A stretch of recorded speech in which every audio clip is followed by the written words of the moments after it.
ছোট্ট একটা নদী। এই নদী থেকে আমি কত মাছ ধরেছি, গোসল করেছি।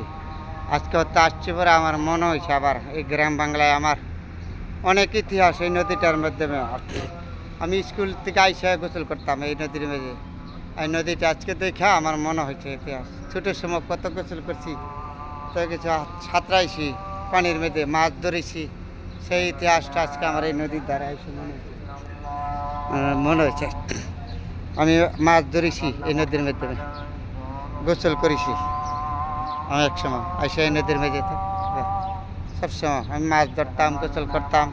আমাদের বাড়ির পাশে নদীটা, এক পয়রা নদী বলে আর কি। তারপরে আজকে আমার এই নদীটা দেখে আমার ইতিহাস মনে হয়েছে, আপনাদের সাথে শেয়ার করলাম। বন্ধুরা, পানি এই যে চলতেছে। নদী এমন একটা জিনিস যা মনে হয় আমি ছোটোর সময় অনেক হাতড়াইছি, অনেক আনন্দ করছি এই নদীর মেঝে। আজকে আমার মনে হয়েছে, তারপরে শেয়ার করলাম।